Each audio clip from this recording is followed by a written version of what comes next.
name is Shaela Niles. I'm 25 years old. I'm the kind of speaker that speaks at a slow pace and deliberately. In November of 2011, I found something on Wikipedia that changed my life. It was the words, selective mutism.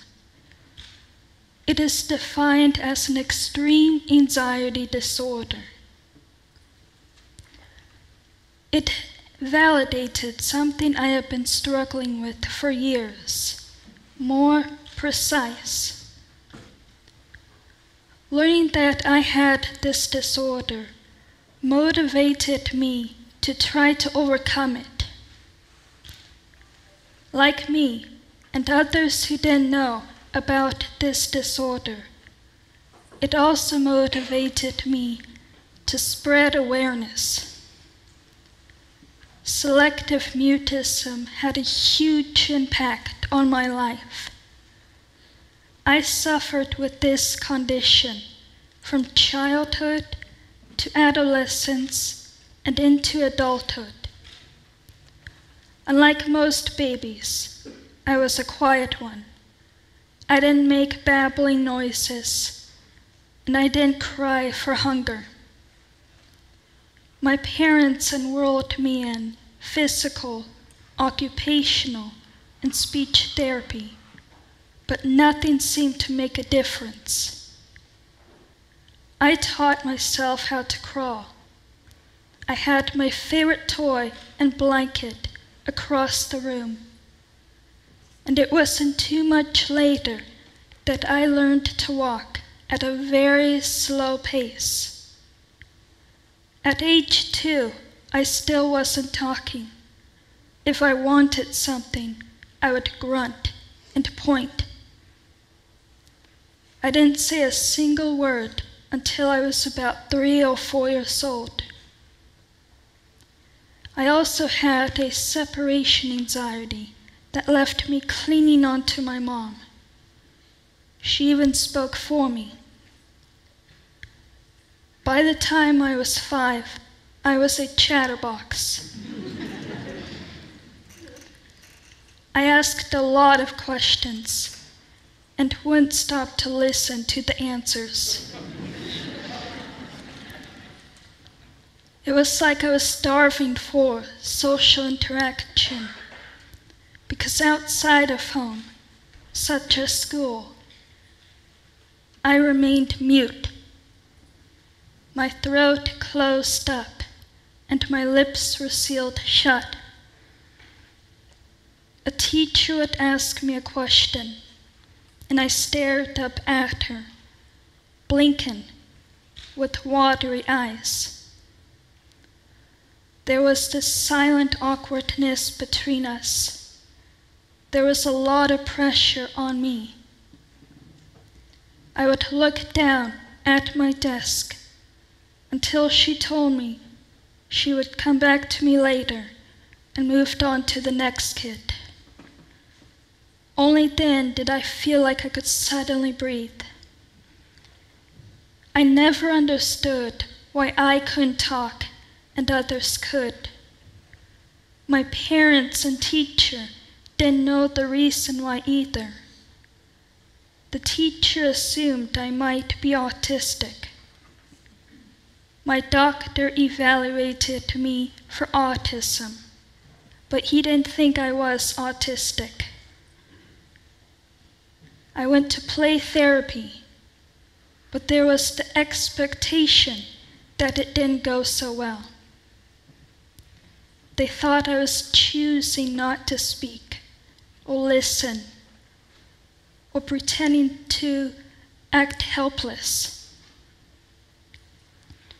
I was labeled as shy. My anxiety put me behind in my education. From kindergarten all the way to 12th grade, I had an individual educational plan, and in it, I was marked down as having a learning disability. I always thought If it wasn't for the anxiety, I would have done well in school. I knew that I was very smart. However, I had to go to special education to catch up with my peers. It hurt me more than it helped me because it affected how I felt or see myself. It lowered my self-esteem. After I heard from others how shy I was, I began to believe that shyness was part of my personality and I couldn't change it. The anxiety developed into other problems, such as a health anxiety and perfectionism. I wouldn't raise my hand for fear of being wrong. As I got older, I also suffered from agoraphobia, OCD, and clinical depression.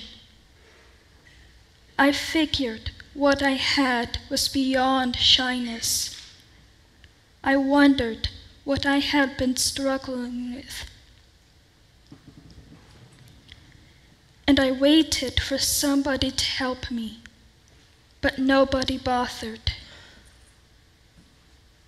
So my anxiety and depression got worse, isolating myself from everyone else. I began to have panic attacks, and even worse, thoughts of death. A year ago, I recovered from my darkest days. I made a commitment to myself that I would not give up. Selective mutism wasn't a curse, but a gift. I joined Toastmasters.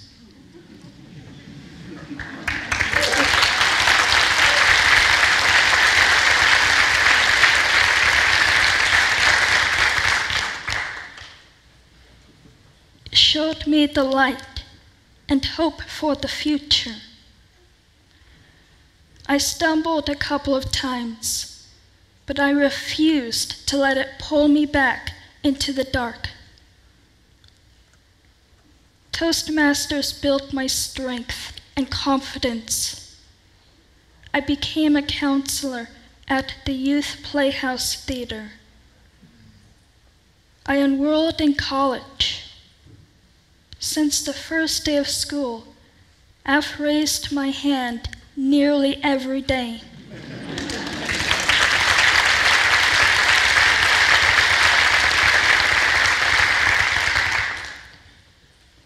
Right now, I am most proud of having this opportunity, standing here before you, giving a TEDx talk.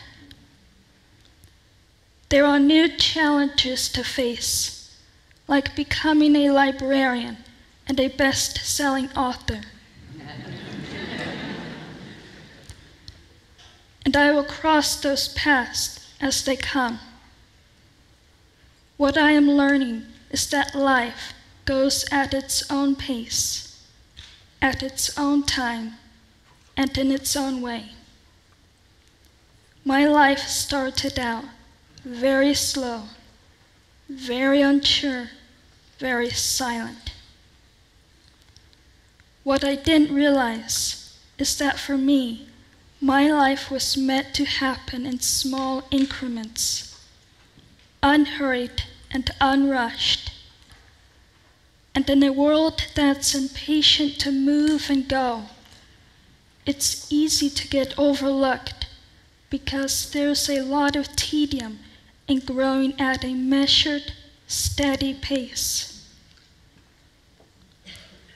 A flower doesn't flourish overnight. It doesn't go from bud to blossom in one gigantic burst.